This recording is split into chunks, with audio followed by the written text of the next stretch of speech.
Welcome to the catch up here on Cris Cyborg's YouTube channel. I am James Lynch. She is Cris Cyborg. Cris, welcome back. Good to see you back home in California. Me too. I'm very happy and excited back from Colombia, renew the batteries, and I'm very excited for my next camp, next train, everything. I feel great. Yes, there's a lot to talk about as we usually do. Before we dig into the topics, hit that like button, hit the subscribe button, tell your friends. We're always looking to expand this show as much as possible, and we really appreciate all your support. Let's get into it, though. You were in Colombia the last time we did this show, talking about you getting some stem cell treatment. How did that all go? Because I know it's a little bit different than a typical doctor's visit. How did everything unfold? It's nice because I did MRI for all my injuries, and I know what's the bad one, what's the good one, what is okay, and the good thing is the last time I went there and I feel great. And the second time I go into Colombia and I have the opportunity to do again. And I know it helps for soft tissues and it helps for the muscle damage. And I really feel great. This is, I think I went last week. I think it's the 4th day today, 5th day after.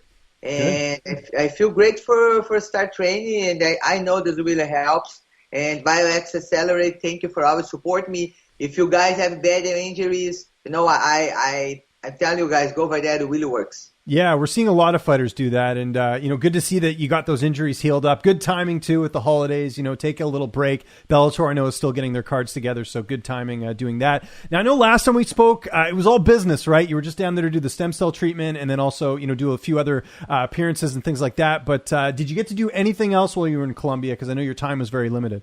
It's the good thing. The last time I went to Community 8, they call Community 8 over there, and they have the David, it's the coach. He's before, he's a Sabina coach, Sabina Maz's coach, because Sabina's from Colombia. And he's bringing me there. He's doing amazing work with the kids from the Community 8, and then starting training Muay Thai. I teach some training Muay Thai. Usually people over there go visit that place too. And this time I went to the coffee fields. Oh, cool. Okay. We learned a lot about coffee. I have the opportunity to go to the field and they take some coffees, take some seeds over there, and then we learn to wash, you learn to take the skin, you learn how they put it for roast, and we learn a lot of things. It's very nice. Sometimes you can roast with the skin, it tastes different. Sometimes you cut the skin and then you go, and then drink my own coffee. We have a nice time over there, and I learned more things about coffee. Brazil, it's first number one word about coffee. Yeah. And the Vietnam and Colombia is the number third in the world. But they have a lot of people living from there in Colombia, like 500,000 families living from the coffee. But it's amazing to see this and live here one day what they do there. Yeah, how did the coffee compare? Was it pretty good? I mean, obviously, if they have a whole facility and they're taking you around, it must be pretty good coffee out there. How did it differ than some of the other coffee you've had? One thing I learned. Okay, everybody else, when you're going to drink coffee, they then do one noise. They do like they drink the coffee. When you do this for drinking the coffee, the people taste the coffee to see how it's good. You can feel like in your nostrils, the sides and the back have the different taste.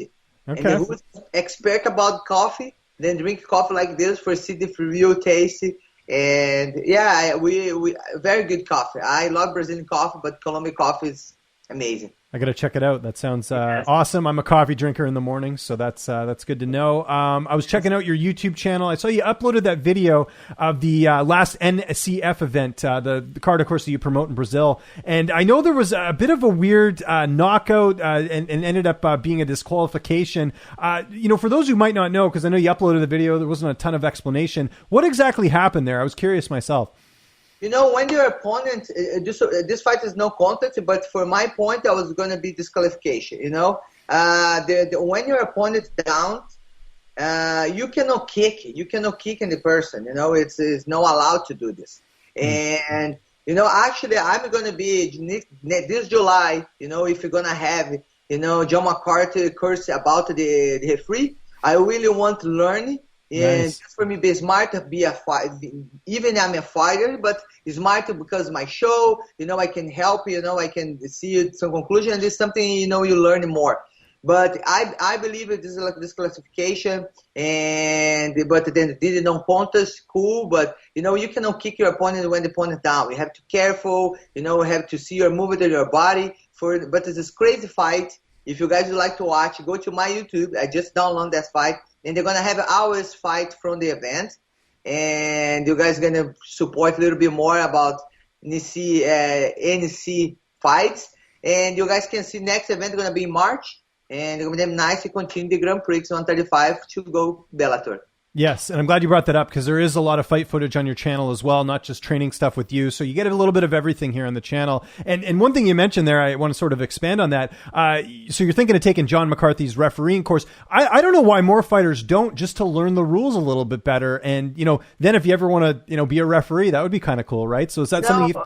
Yeah. Yes, Ray Albert went to the course and he passed through. Oh, cool. Okay. Yes, and I went there, supported him too. I watched a little bit, and the little bit I watch, you think you don't know anything.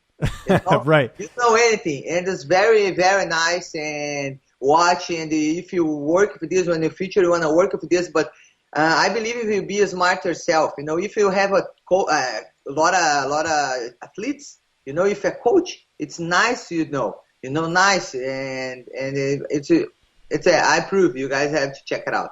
Interesting. Do you think you'd ever want to ref a fight? Before I did, how crazy this. I think in Brazil I did this some event, but a long time ago. But it's a big responsibility. If you want to do again, for sure I was gonna say nope, because it's a big responsibility to do this. And you have to know leave the both fighters safety too, and they have a lot of tricks, a lot of techniques how to handle it. No, for sure. It's a lot on your plate. I know Frank Trigg, who used to fight in the UFC, he does refereeing now too. So it's interesting to see some of these fighters get into that as well. But you're right, a lot of pressure that with not a lot of upside, right? So that's a great point. Pressure, yeah, for sure. Something we didn't talk about. Well, actually, this happened last week. Anthony Pettis signing with the PFL. I know it was thought that he might come over to Bellator because his brother's there. What was your reaction to that? I think it was a pretty good move for him. I always watch both brothers. I watch his brother in Bellator. His great fight. Both is a fun fight.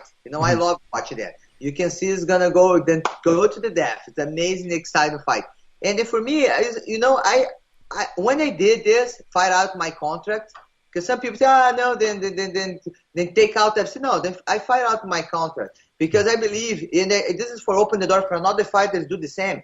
You cannot just be blind. You think what UFC offering for you is gonna be. That's it. I think it's good you see the offer they have outside, because sometimes you don't know how much you're worth. And then if you go outside to see the door open for you, you see how much you real worth. Sometimes it's not gonna be same more the UFC offering for you. And I think it's nice to see. And I'm glad he's happy where he's at, signing with the PFL, and for sure he's getting what he's worth. Yeah, no, I agree. And that's such an important point, like, especially being a former UFC champion like Pettis is, use that brand. There's definitely going to be other opportunities because he could have stayed with the UFC. I mean, it's not like they cut him. He was a free agent. He had the option to stay, but he'll have more opportunities being the guy on, say, like a PFL card than being on, say, an undercard or a mid card for the UFC, right? Like, it just makes more sense. And I think hopefully it's a sign of more fighters knowing their worth, right? Like you were saying. So for sure, PFL pay good money for him. I think some point in your career you have to see what's good for you. You have to think about the retirement.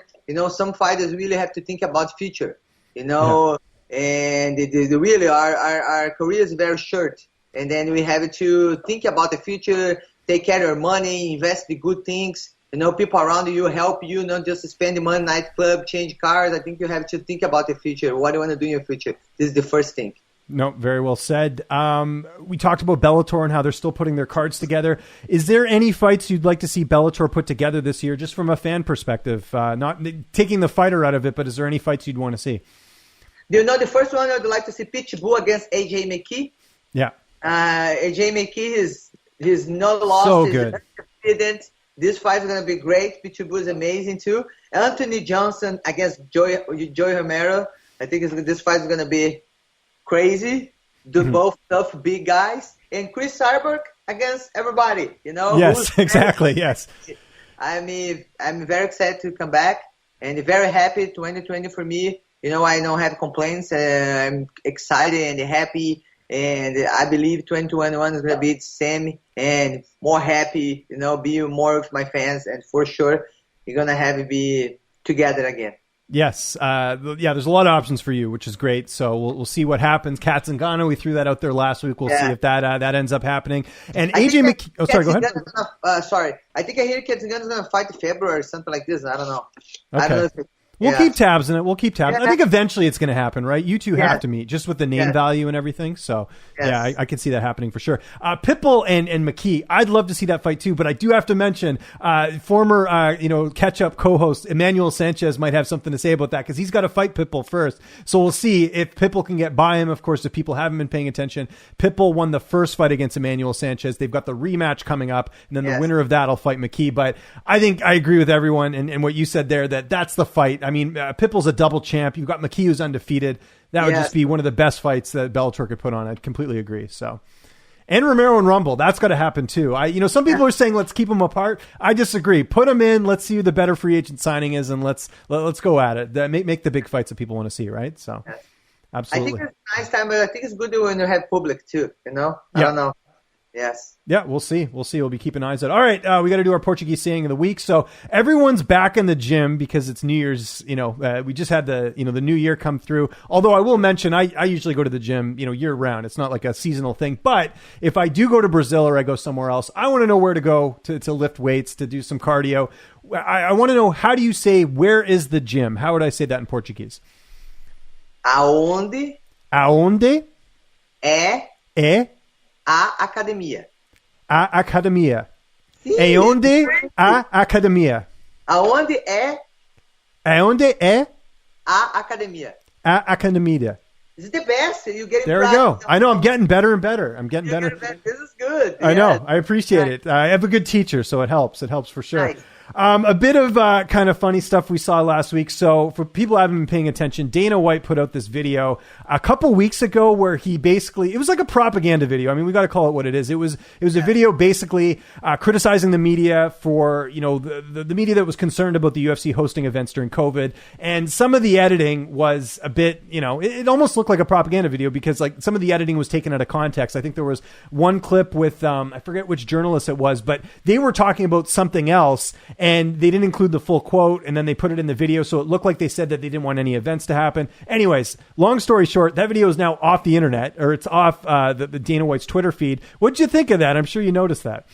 The first thing I know how to feel, have to delete one video after. Right, yes, of course. Yes. And, I think he went too much hard in pain with Donald Trump.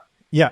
And it's hard to do this because it's I think the owners, the UFC have to, and then Donald Trump is knowing they're going to be in the president now, and I think you have to know how to do, because you have the relationship, you have the UFC, how's going to be the relationship, we're going to be on another side. I think you have to be very careful, and I think probably the owner of the UFC, the people working the company say, I think better you delete the video. And he's delete, I think for protecting themselves, I believe. This is my opinion. Like what's happening for me, if you guys see too, I have to delete the video. Sometimes you do some mistakes and it happens. No, I agree. And I think the big thing is Twitter's trying to crack down on sort of fake news, as they call it, right? Like they suspended Donald Trump's account, and not to get too political, but that's kind of what you see them doing. And I think with the video, there were a few parts that were, not exactly accurate. Look, the UFC has every right to criticize the media. That's fine. I think maybe then hire the guy, my video guy. I fire him for the last.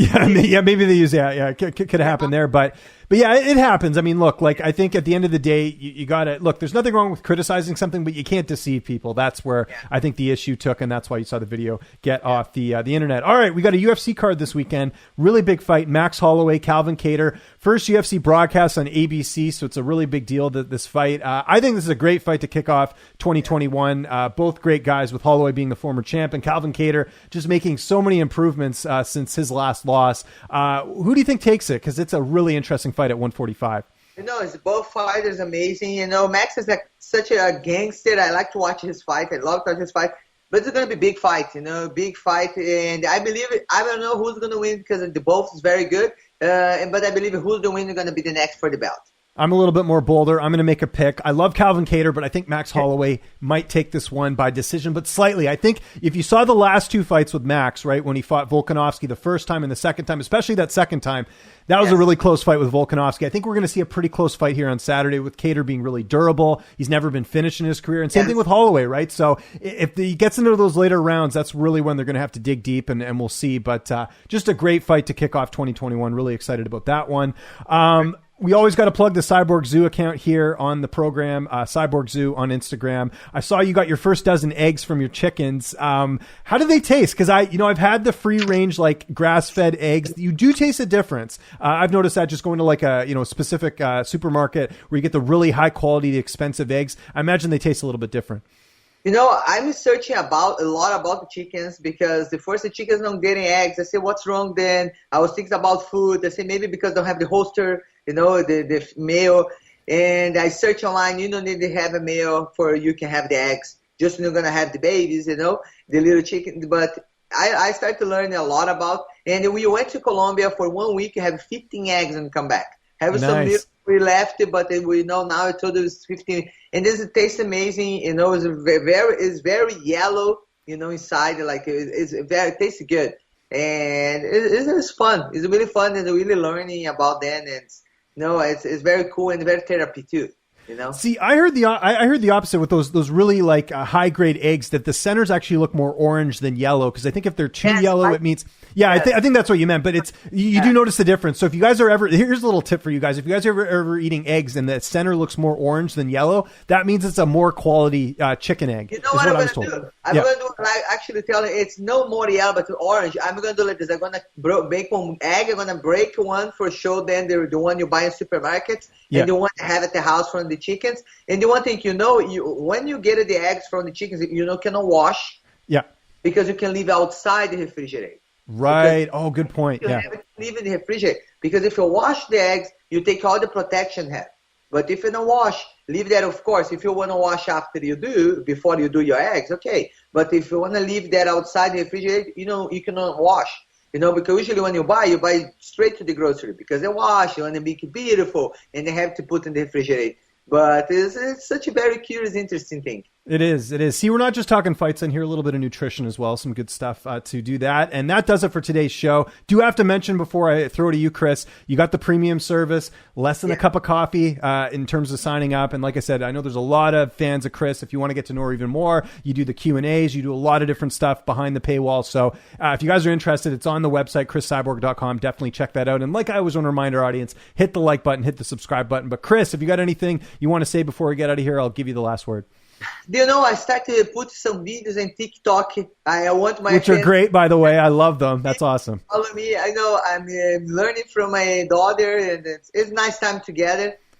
Some things I don't agree, some music but I'm doing a little bit. You guys can go over there and see be funny, and Mom Cyborg dance TikTok is gonna be funny. But thank you guys for always be with us here. Thank you, James. I really learned to be with you here. I appreciate your job, and nice guys. See you next Tuesday.